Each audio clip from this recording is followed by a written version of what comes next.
this prophecy of Jeremiah, shout, praise, proclaim, hail the chief of the nations, because the Lord has saved his people. Okay, out of mercy and forgiveness, has saved his people. See, I will bring them back from the far ends of the earth, from the north and the south, the blind and the lame, the women. When they say women with child, it means pregnant women. Women with child, women in labor, a great company returning here. They had left in tears. I will comfort them and lead them back. I will guide them to streams of water by smooth paths where they will not stumble. For I am a father to Israel. Ephraim is my firstborn. Compassion, right?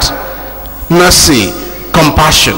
Okay, then it was a time of serious distress and discouragement in Israel. Jeremiah focused his attention on God, like Bartimaeus. He focused his attention on God. He was not distracted by all the evils around, and he began to see that time when God will intervene. That because he believed, see, the attributes of God. He believed in what? The goodness of God. God, who is all good, who is all loving, who is all merciful, who is all compassionate, who will not abandon his suffering people to their misery and pain, who will intervene to save his people. Now, Jeremiah paints a very cheering picture of a glorious time when the exiles will come back rejoicing from the far ends of the earth where they were scattered in exile. They had been carried away in tears, but now the Lord comforts them. They will return when? How? In joy. To a smooth path, to streams of water. The joyous crowd will include the most vulnerable people. That's what he wanted to say.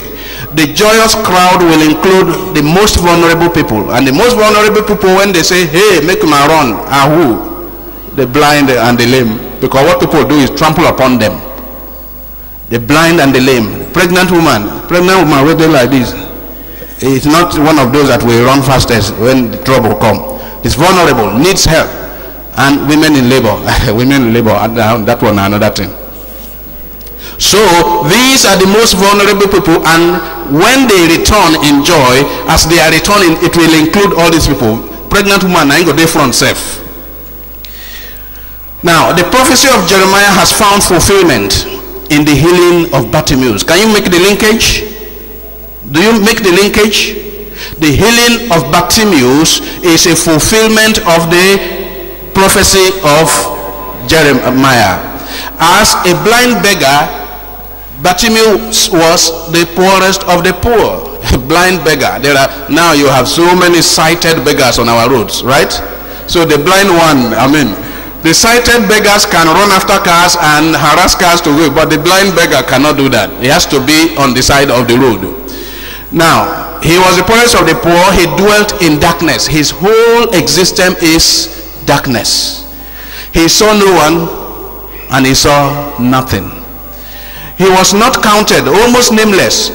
You see, the other gospels, Mark says that Bartimaeus is son of Timaeus, but the other gospels just say a blind beggar. And this kind of people are called son of somebody because their own names are not important. Do you understand? Nameless, their own names are not important. So blind beggar, finish. That beggar that stays at the power junction. That's all. That's the name. No one took notice of him. He dwelt on the side of the road. Take note of on the side of the road. People normally walk along the road. The one that lives on the side of the road is a wretched person. He lived on the margins of society. If you know what margins are, to live on the margin of society is to be insignificant. And he was wretched. All he possessed was his cloak. And you're going to see what happened. That cloak, when Jesus Christ said, I'm going to call him, what did he do with the cloak? He threw it away and ran to Jesus. And that is very significant. Please keep it behind your mind as we go ahead. While going to Jerusalem, Jesus passes along the way to by Jericho. Bartimaeus hears some noise. He says, waiting at the ear, so they say, now Jesus of Nazareth, now in the past. They say, Jesus of Nazareth, now in the past. Hey, he cries out his heart. He screams for help. He shouts out his suffering. He did not keep quiet. He lets out his groan of anguish. Don't pass me by, Son of David.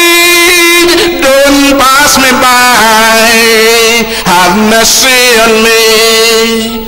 Don't pass me by, Son of David. Don't pass me by. Have mercy on me. Don't pass me by, Son of David. Don't pass me by. Have mercy on me. Of course. Will Jesus hear? The respectable people in the crowd, gentlemen like me,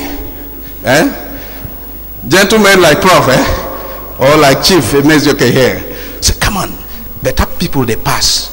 This is a VIP, whatever. This guy is a nuisance. This is a VIP movement. This guy is a nuisance. Keep him quiet. Keep quiet. As they told him to keep quiet, what did he do? Hey, don't pass me by. Hey, Son of David, don't pass me by. Have mercy on me. Don't pass me by.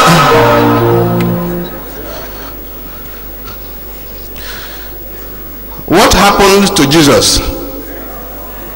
The cry of Bartimaeus stops Jesus. Jesus says, call him here.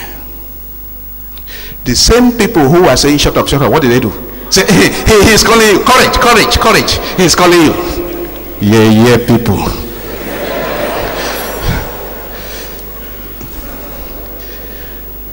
The entire story changed. The journey to Jerusalem stopped. Prof, at the faith clinic, a question arose, which you anchored. You anchored a question to say, since what will be, what is the need of prayer? Those of you who are at the faith clinic, you heard that. Is there really a need for prayer if what will be? You gave example of being in a plane and the plane was in turbulence and the women there especially were Jesus, and then it's like their noise was rocking the plane more. And Prof said his own prayer silently. The truth is that noise can rock heaven indeed. I give an example. Ebenezer is not here, but in September last year I traveled to Kaduna from here, and I went with Benjamin and Ebenezer and intending the seminarian who was here. Not only it was Kenneth intending. I traveled to them, and on the way, I won't call his name, he was driving and he slept. He hold me in the car and the driver slept. Hey.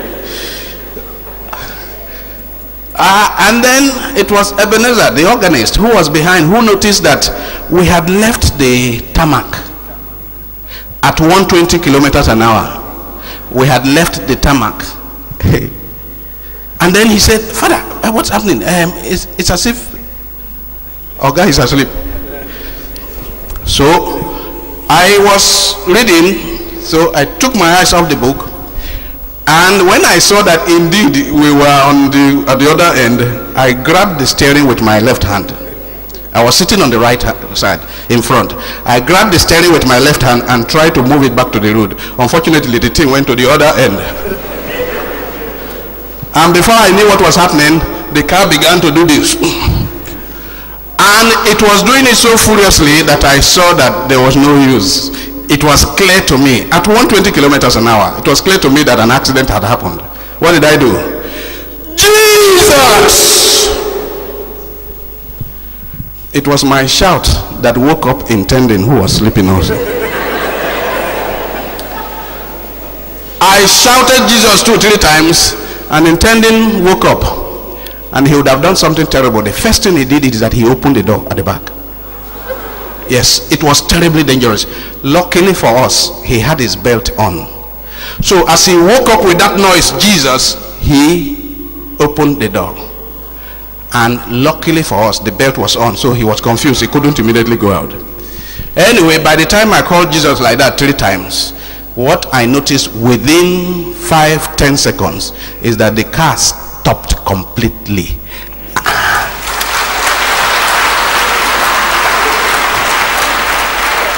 And what was more amazing, the car that was going round, making the circumference of the road and making it very furiously, the car stopped and faced our direction, on our lane.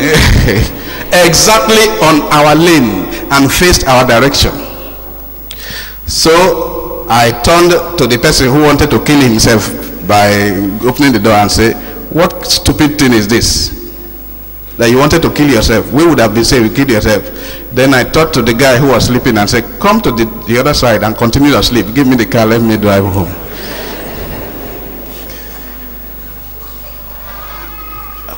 For me, whatever will be did not be that day.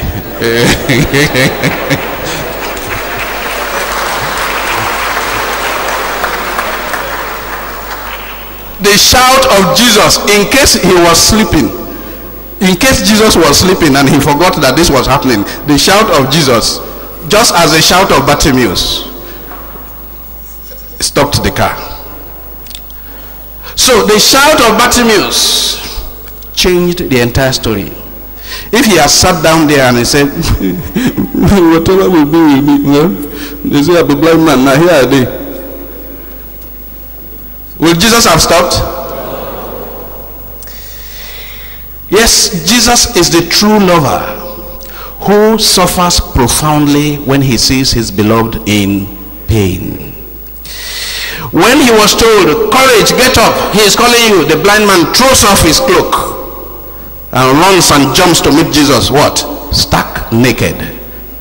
And Jesus asked the question, what do you want me to do for you? You remember a few weeks ago he asked James and John the same question. What do you want me to do? And he said, Master, let me see again.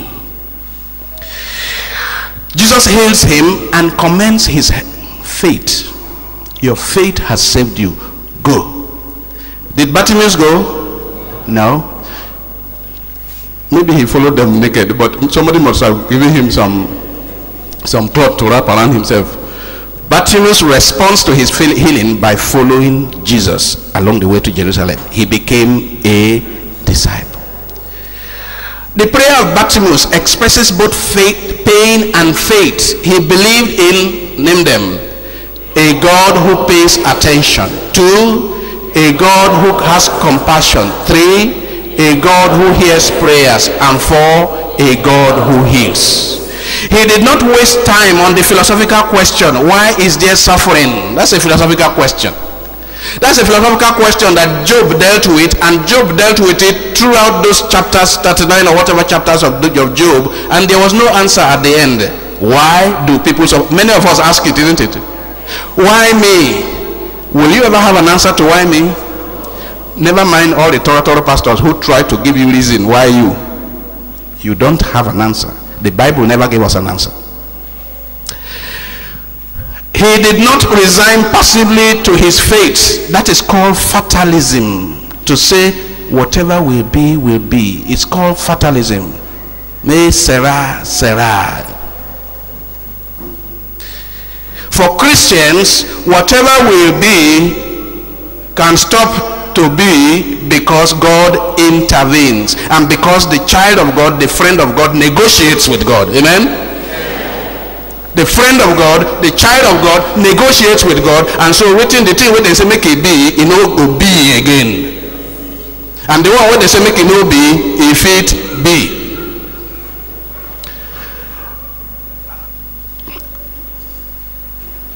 He focused, as the first person said there, he focused his attention on Jesus alone. He did not allow any distraction. In the prayer of Bartimaeus, he confesses his faith in two things. One, who Jesus is, and two, what Jesus can do. Because when he says, don't pass me by, Son of David, he has already identified. And when he says, take pity on me, it means that a day your hand. If you get pity, I go well. Meaning Jesus can do it. And that's what we need. You see, all those people will get big eyes, we know they see. Bartimaeus, he see clearly that this guy passing by, he is both Son of David, Messiah, and also he can heal me. He identified Jesus as the Messiah, whose messiahship is to be exercised through acts of mercy and compassion, such as healing the blind and the lame, as we read in Isaiah chapter 61 and Luke chapter 4. When summoned by Jesus, Bartimaeus lifted his cloak. His cloak was the last vestige of human pride and respectability. Even the blind man self, we know they see, he still they cover himself. Waiting in the cover, we know they see the difference. Do you understand? But somehow the blind man still senses that this body is not supposed to be left like that. So still they cover him. He still gets some little respectability. However, when Jesus calls him, what did he do? All those ones made no meaning anymore. He presents himself to Jesus. How? In his nakedness and littleness. 2, in his emptiness and nothingness. 3, in his poverty and wretchedness. Please take note. Precisely what you and I are not ready to do, which is why we find our relationship with God, with Jesus, difficult. We are not ready to present ourselves in our nakedness and nothingness. Before Jesus, you are naked, you are nothing, you are empty. Yet we pretend to have so much on. He presents himself as one with nothing, ready to be filled with the good gifts of God. And was he filled? As one with no personal or political agenda, like James and John, who want to sit at your right and the left hand. He went to Jesus totally empty. All he does is that he acknowledges Jesus, who Jesus is. His whole attention is on Jesus. His whole hope and his whole trust is on Jesus. As a reward for his exemplary faith and trust, Bartimaeus receives his sight. And much more. Bartimaeus becomes what? A disciple. A model disciple. He's an example for all of us. Bartimaeus was a better disciple than Peter, James, and John. Not be so? He became a better disciple because he saw clearly who Jesus was. Now, to recognize, Bartimaeus challenges you and I today. 1, to do what? To recognize our need, our wretched state. 2, acknowledge the presence of God. 3, to trust in the goodness and mercy of Jesus.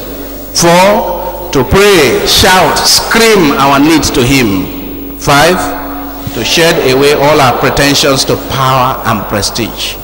6, to follow him in the way that leads to life. Is that not what Bartimaeus did? Precisely what he did. And he is challenging you and I to do the same. Physical blindness is a terrible thing. We are back to the theme of today. Physical blindness is a terrible thing. It is a wonderful gift we have that we can see, that I can see the very many colors, especially in Africa where we have different colors. 2 weeks ago I was in Germany saying mass like this and every face was white, but here you get yellow, you get black, you get brown, you get some will look like pink self. That we can see all the colors. But there is something worse than physical blindness. What is it? Spiritual blindness. There's a difference, and it has already been explained to us by that lady there, between sight and insight. A blind person could have more insight. A blind person could have more understanding. A blind person could have more perception than those who are sighted. Many sighted people are blind, and that is what Jesus dealt with.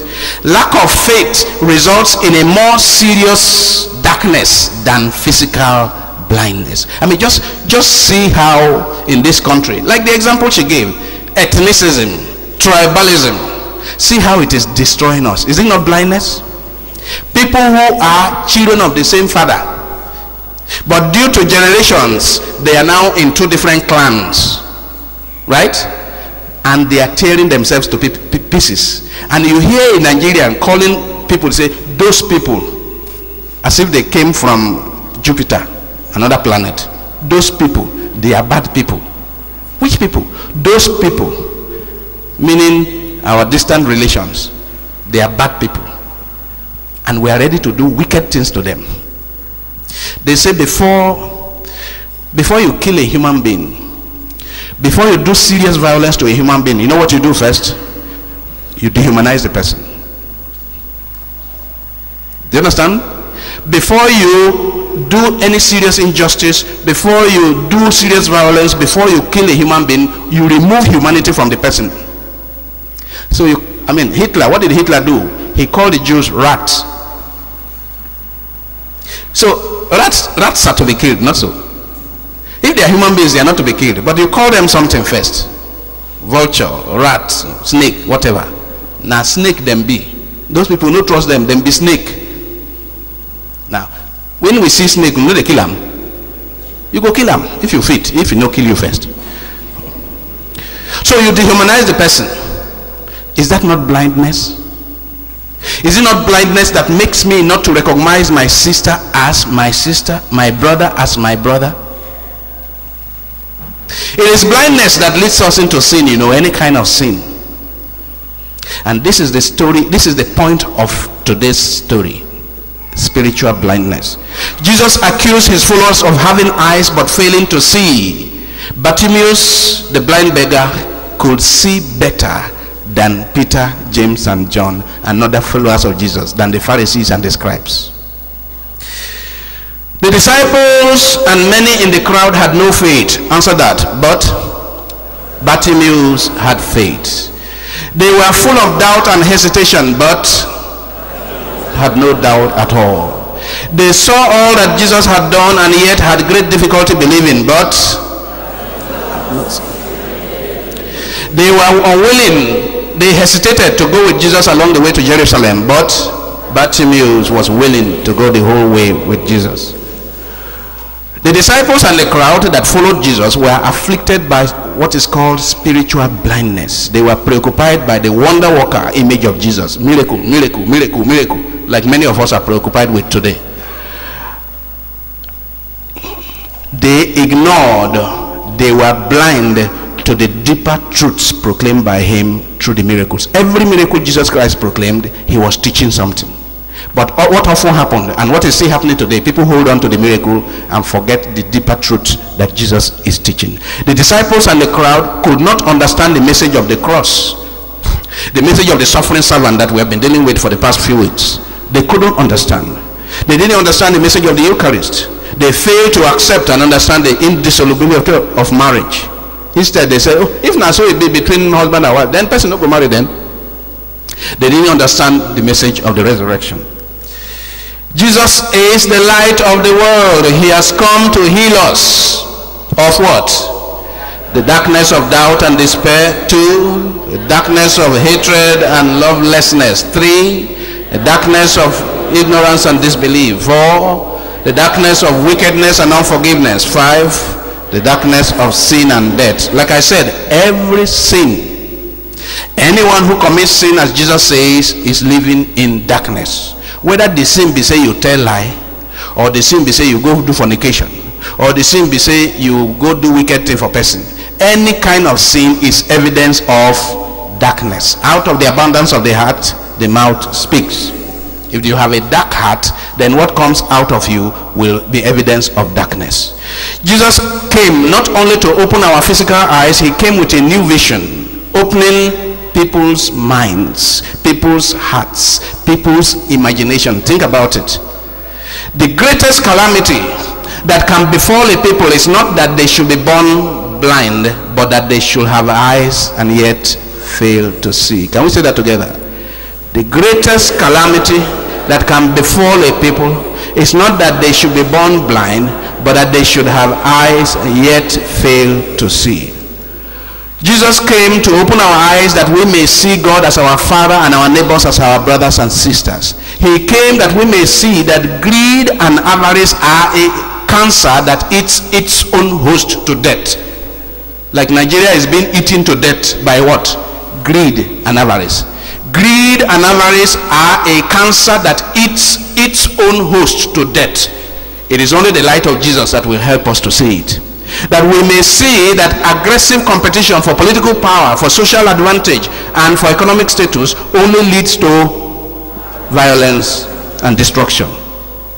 That we may see that most of our preoccupations amount to what?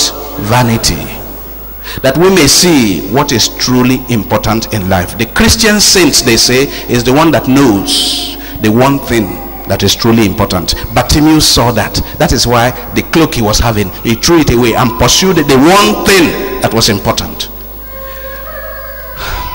We need to make the prayer of Bartimaeus our own today.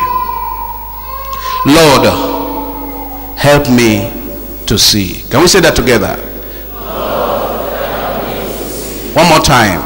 Lord, help me to see. Where there is hatred, where there is injury, that I may bring pardon. Where there is doubt, that I may bring faith. Where there is despair, that I may bring hope. Where there is darkness, that I may bring light. Where there is sadness, that I may bring joy. Jesus calls us the light of the world. He wants us to do for others. To do for others what he did for who? For Bartimaeus. To go out into the world, to see the people on the highways and on the side of the roads, to see the poor, to see the sick, to see the naked, to see the lonely, to see the hungry, and as it says in Matthew chapter 25 verse 31 to 46, to care for them, to love them. He says you can bring light to others who are in darkness in this way. For your reflection, read the passage we normally read during Advent. The people that walk in darkness have seen a great light, and on those who dwell in the deep shadow of dark, a great light has shone. Isaiah 9:1-5. The Messiah will open the eyes of the blind, free captives, release those in prison, etc. Isaiah 42:7, Isaiah 61:1-2, and Luke chapter 4 verse 18-19, when Jesus Christ announces that the Spirit of the Lord is upon me. I have come to do all these things. He says in John 8:12, I am the light of the world. No one comes to the Father except by me. I'm the light of the world. Anyone who follows me will not be walking in darkness, but will have the light of life. Then he announces, when he cured the blind man, the man born blind, in John chapter 9, he says, as long as I am in the world, I am the light of the world. And he says, blessed are your eyes that they see what you see. For prophets and kings wanted to see what you see, and they never saw it. Luke chapter 10. Heavenly Father, we thank you, we praise you, we glorify your holy name. We thank you for your love and your goodness. We thank you for today, for the message of spiritual blindness, spiritual insight, the type that Bartimaeus had, which you have called us to. Spiritual perception, spiritual understanding. This is the challenge of today. Lord, help us to meet with your grace the challenge of Bartimaeus. Help us to recognize our wretched state, to cry out to you, to let out our groans of anguish, to scream your name, that we may find healing like Bartimaeus.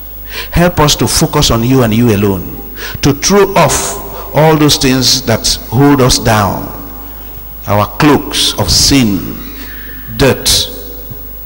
Help us to throw them off and cling to you and find your light and find your understanding, and come to recognize all that will lead to life everlasting, all that will lead to peaceful existence here, all that will lead to fulfilling existence here, through Christ our Lord.